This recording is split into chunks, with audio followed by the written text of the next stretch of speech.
반갑습니다.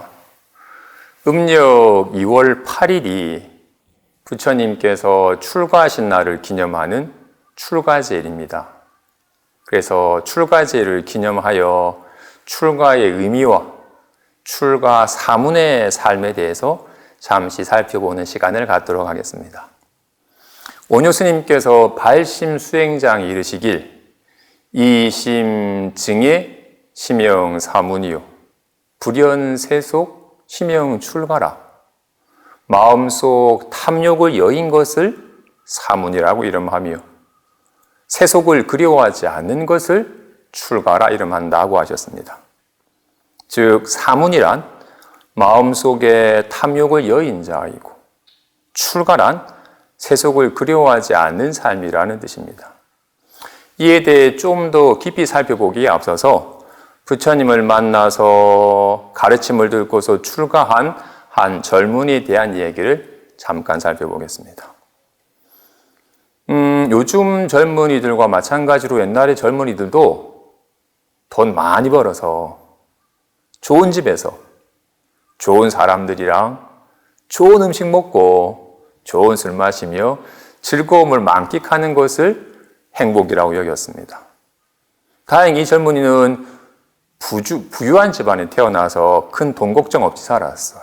그래서 밤이면 별장에 뜻맞는 친구들과 무이들을 불거서 파티를 즐겼어요. 매일 좋은 음식에 좋은 술을 마시며 춤과 노래를 부르며 즐거운 시간을 만끽했어요. 근데 자고 일어나면 어젯밤에 먹었던 그 숙취 때문에 막 속쓰리고 막 괴로워져서 내가 다시는 과음하지 않으리라고 다짐했다가 또 시간이 좀 지나서 목욕하면서 땀을 쭉 빼고 나면 왠지 숙취가 좀 풀리고 생기가 살짝 돌려하며 문득 갑자기 뭔가 허전함과 더불어서 어젯밤에 그 즐거움이 확 떠올라서 또다시금 그 즐거움을 탐닉하고자 하는 마음이 확 일어나게 됩니다. 그럼 또다시 밤이 되면 친구들을 불러서 무의들과 술과 춤을 추며 술 마시고 춤추고 노래하면서 아주 즐거운 밤을 뜨거운 밤을 보냈어요. 그런데 새벽녘에 문득 술에 취해서 정말로 정신이 있고 쓰러졌다가 새벽녘에 목이 말라서 깼는데 주위를 보니 조금 전에 그렇게 아름다워 보였던 연인들이 술에 취해서 어떤 일은 막 구토해서 토사물도 가득하고 어떤 이는 막 드렁드렁 이를 갈면서 자는 모습에 짐승 같고 때로는 시체 같은 모습에 역겨웠어. 그래서 문득 너무 괴롭다, 너무 역겹다 하면서 숲속을 미친 사람처럼 소리치며 방황을 하다가 부처님을 만나게 되었어요. 부처님의 평온한 모습에 젊은이가 좀 진정이 되어서 자신의 삶에 대해서 얘기를 하자 부처님께서 말씀하시길 젊은이요 그대의 그와 같은 삶에는 결코 진정한 행복이란 없네. 그대가 있는 곳은 부실하여 위험하네. 이곳으로 오게. 이곳은 무너지지 않아 참으로 안심할 수 있네. 하시면서 안심본문에 대해서 설하시게 됩니다. 어떻게 하는 것이 진심으로 안심하고 살 수 있는 삶인지 진짜 행복한 삶이라 어떠한 것인지 대해서 부처님의 법을 통해서 가르침을 듣고는 이렇게 오욕락을 추구하는 삶에는 진정한 행복이 있는 것이 아니구나. 비로소 어떤 인해도 무너지지 않는 이 법을 만나서 이 법을 깨달아서 이 법에 의지한 삶만이 진실로 안심하고 진실로 행복한 삶이구나는 확신이 들어서 출가를 하게 됩니다.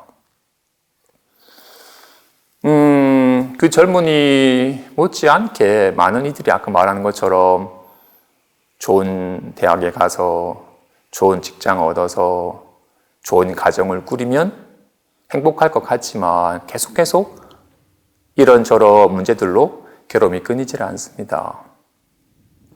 얼마 전에 나이가 환갑이 지난 듯한 고사님이 와서 고민 상담을 해요.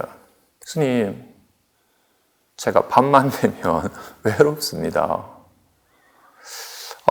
부모님이랑 살 때는 몰랐는데 부모님 가시고 나니 혼자 있을 때 문득 갑자기 확 외로움이 밀려오며 이 끔찍하게 외로움이 싫어서 외로움을 잊고자 술을 마시고 술 한 잔 먹으면 잊는다 하였지만 또다시 다음날 되면 또 외로움이 확 밀려와서 괴롭습니다. 어떻게 하면 이 외로움 때문에 괴로운 삶에서 벗어날 수가 있습니까? 라고 물어요.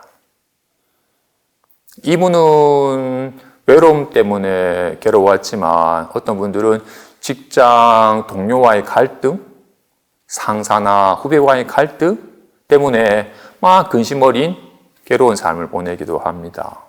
이처럼 우리는 상황 따라 어떤 생각, 어떤 기분이 드느냐에 따라서 그런 생각과 기분이 휘둘려서 괴롭습니다. 이렇게 세속인의 삶과 출가 사문의 삶을 잘 비유한 사자성어 중에 한노축계 사자교인이라는 말이 있습니다.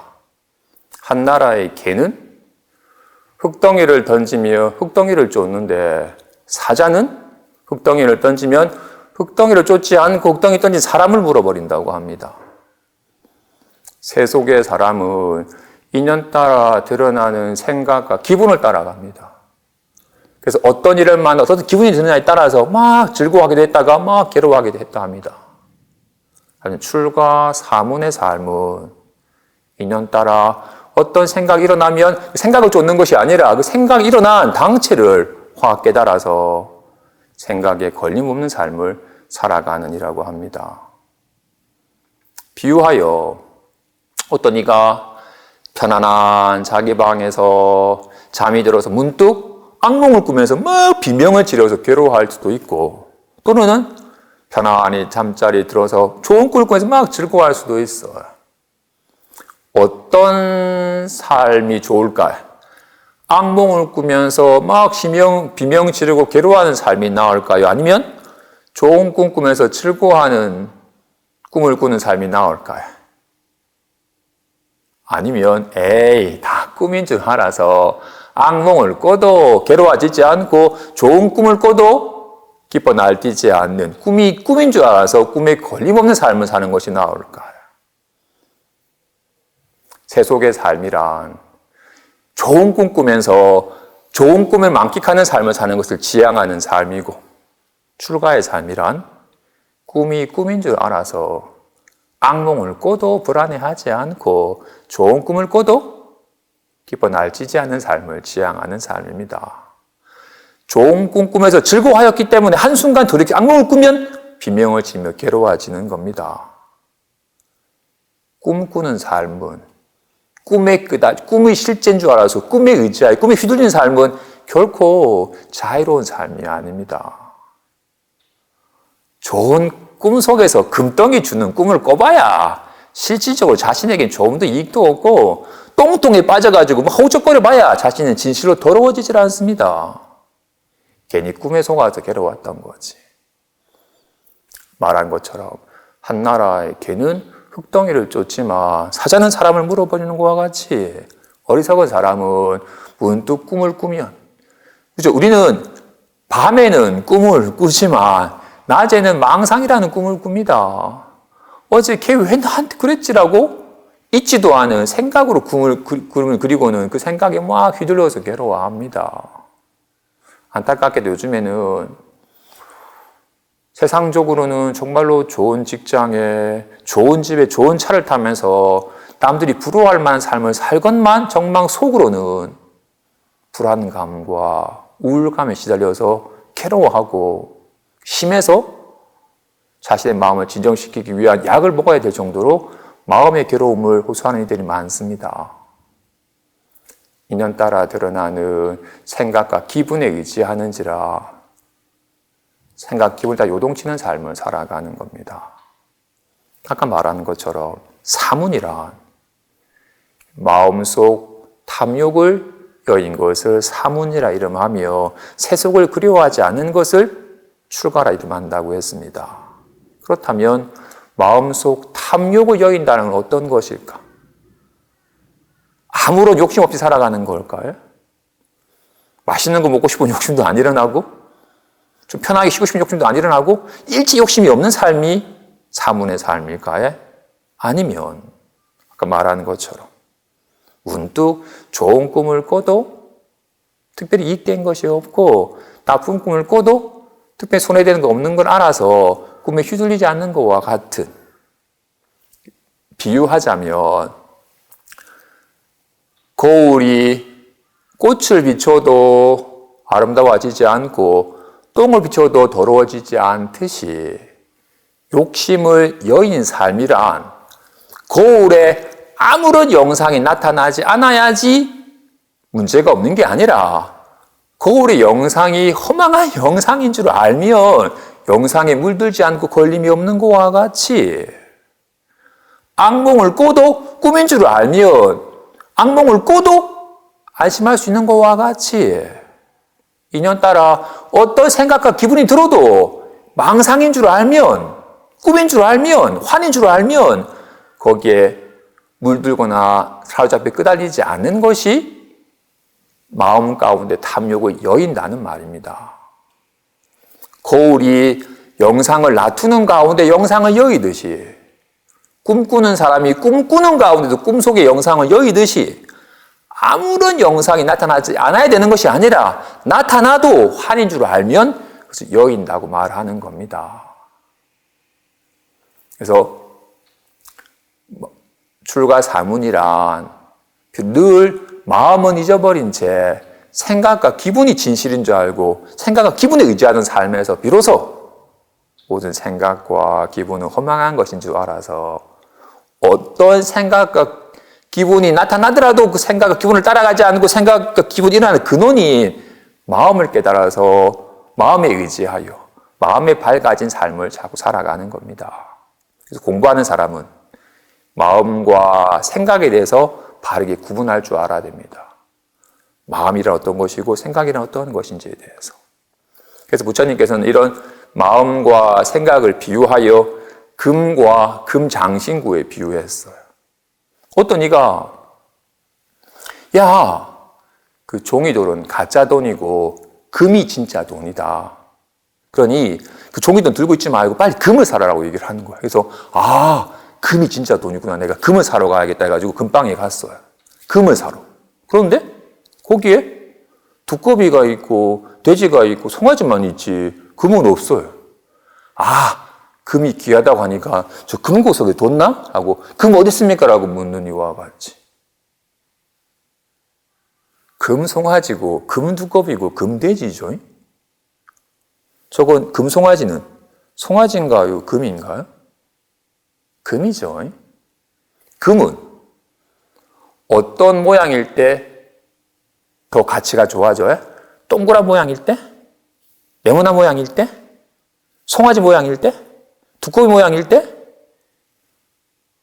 금 틀의 모양에 따라서 모양은 바뀌지만 같은 금이잖아요. 그죠? 금은 모양에 따라 가치가 오르고 내리고 하는 게 아닙니다. 그죠? 와, 같이 마음과 생각은 금과 금장신과 같아서 금이 어떤 모양으로 나타나더라도 똑같은 금이듯이 금은 조금 실감함이 좀 더디니까 금과 금장신과 같이 손과 손 모양과 같이 손 모양이 모양을 보는 사람은 아까 두꺼비다 송아지다 했지만 모양이 허망한 줄 알고 그 모양을 나타내는 진실을 보는 사람은 금이다 하는 것과 같이 모양을 보는 사람 인연 따라서 좋아하는 사람만은 하트가 되면 좋아진 것 같고 싫은 사람마다 화가 나면 주목이 되면 나빠지는 것처럼 어떻게? 이러면 좋아지는 것 같고 이러면 나빠지는 것 같지만 이러면 좋아지나요? 이러면 나빠지나요? 똑같은 손인데 모양을 보고 이름에 속으니까 주먹, 가위, 보자기가 다른 것 같지만 인연 따라 이런 모양으로 주먹이라 이름을 하든 인연 따라 이러면 이름 하든 이름만 다르지 같은 손이잖아요. 그죠? 결코 다르질 않아요.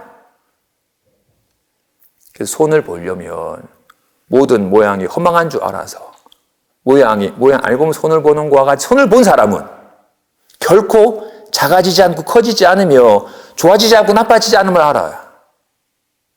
손과 손 모양처럼 마음과 마음 상태 또한 그와 같아요. 좀 불안합니다. 외롭습니다. 하는 모양으로 나타나든 그래서 너무 편하고 좋습니다는 모양으로 나타나듯 다르지 않음을 알아야 됩니다. 모양을 보는 사람은 화가 나면 주목이 되고 좋아서 맡아야 된다고 이렇게 모양을 보는 사람은 자꾸 달라지는 줄 알아요. 나빠진 것 같고 좋아진 것 같아요. 확실히 좋아진 것 같아, 그지? 아니에요. 달라지질 않아. 정말로 금 송아지를 녹여서 금두꺼비를 만들면 송아지가 두꺼비가 된 거야? 아니에요. 금이고 금이에요. 와 같이 지금 이 마음이 인연따라 좋아하는 만나면 반갑다 했다가 시간이 쟤 왜 저쩌나 하다가 온갖 인연따라 모양을 달리하지만 다르지 않은 마음임을 실감을 해야 됩니다. 그래서 지금 그래서 이걸 자신이 온몸으로 실감을 해야 됩니다. 그래서 실감하는 차원에서 이렇게 화가 나서 주먹이 확 생기는데 이 주먹이 어디서 생긴 거야? 주먹이 인연이 다니까 사라졌어요? 어디로 사라진 거야? 얘가 주먹이 어디서 생긴 거야? 얘가 나타나는 거잖아요. 그죠? 이 실제한 얘가 인연 따라 이런 모양으로 나타나면 주먹이 사라졌다고 말하지만 주먹이 사라진 건 아니죠. 이렇게 나타나고 있는 거예요. 그지? 주먹이 어디서 생긴 거야? 얘가 이렇게 나타나는 거잖아요. 그지? 와 같이 지금 손이 있으니까 온갖 소명이 나타날 수 있죠. 그죠? 손이 없으면 소명이 나타날 수 없죠. 와 같이 마음이 있으니까 온갖 마음 상태가 나타납니다. 답답해. 외로워. 어디서 나타나는 거야? 마음이라는 이름을 말하는 것으로서 안다고 여기면 안 됩니다. 본인이 직접 실감을 해야 됩니다. 예를 들어서 나무아미타불, 나무아미타불, 나무아미타불 이 소리가 어디서 나타나는 거야? 옴이라는 소리가 옴이 어디서 나타나는 거야? 옴이 이걸 직접 실감을 해야 됩니다. 여기까지가 삼파가 할 수 있는 일이고 직접 애를 놓는 것은 삼모고 해야 되는 것처럼 진실로 지금 마음이라고 이름한 이것이 있으니까 지금 이런 말이 있는 거예요. 가나다가 있듯이 반갑다가 있듯이 짜증나가 있듯이 뭐가 있으니까 있는 거야? 이걸 깨닫지 못하면 아까 짜증나 외로워 흑덩이 따라서 흑덩이를 쫓는 개처럼 답답해 외로워하는 순간 이런 말과 생각 기분에 따라 끄달려가지고 따라갑니다. 지론이는 답답해 어디서 왔는지 여기에 밝아지면 생긴 것 같지만 생기지 않고 사라진 것 같지만 사라지질 않아요. 늘 한결같은 이것이 있는 것과 같이 여기 밝아지면 짜증나고 해도 짜증나가 생기지도 않고 짜증나가 사라지지도 않아요. 무엇이 진실인지를 실감을 하며 이와 같이 이것이 작용하여 문득 그랬으면 좋겠다라고 뭔가 바라는 마음이 들지만 바라는 마음에 끌려가지 않는 삶이 펼쳐집니다. 이것을 이름하여 마음 가운데 탐욕을 여인 것을 사문이라고 이름한다고 하는 겁니다. 세속 사람일은 그랬으면 좋겠다. 그럼 어떻게 하면 되지라고 문득 일어난 욕심이 일어나면 어떻게든 욕심을 채우려고 막 애를 쓰는 식으로 욕심을 따라가서 욕심에 물들고 욕심에 휘둘리는 삶을 살아가니 마음속 욕심을 따르는 일을 세속인이라 하며 늘 세간을 갈망하여 세간을 쫓는 일을 비출가인의 삶이라고 하는 겁니다. 쉽지 않죠. 우리는 평생껏 어떻게? 화가 나면 주먹이 되었다가 좋아하는 사람한테 하트가 되었다가 이렇게 금방 모양이 진짜 같고 다른 것 같잖아요. 그죠? 이것보다 이게 좋은 것 같아. 모양을 보니까. 그런지라 그래도 불안한 것보다는 편안한 게 좋더라고. 이렇게 금방 모양을 따라가요. 평생껏 모양을 뒤지는 줄 알고 모양에 의지한 삶을 산지라. 그럼 평생 계속 생각과 기분 따라가고 생각과 기분을 구하고 생각, 기분이 휘둘리는 삶에서 벗어날 수가 없어요. 정말로 출가 사문의 삶이란 자신의 마음속 탐욕을 여의고 더 이상 모양을 갈망하는 세간의 삶을 그리워하지 않은 것을 출가 사문이라고 합니다. 이거는 머리를 깎고 출가한 스님의 삶을 살든 머리를 기르고 제가의 삶을 살든 크게 차이는 없습니다. 마음속 욕망을 따르는 삶이냐, 마음속 욕망이 나타나도록 욕망에 물들지 않고 환인 줄 알아서 욕망에 쫓아가지 않는 삶을 사느냐의 차이인 것이지. 절에 살아도 세간을 그리워하는 이가 있고 마실에 살아도 세간을 집착하지 않는 삶이 있는 거니까. 하지만 우리는 여전히 주변 상황에 쉽게 물드는지라 막 욕심이 많고 막 갈망하는 삶 속에 있다 보면 나도 막 욕심을 쫓게 되고 갈망하는 마음이 잘 안 쉬워집니다. 근데 한 번쯤 그것이 아까 그 젊은 이의 주가처럼 이렇게 끊임없이 목말라 하고 허전해하고 이걸 채워주고 갈망하게 되고 그래서 뭔가 채워지는 것 같지만 또다시금 허전함이 밀려오는 생활의 반복.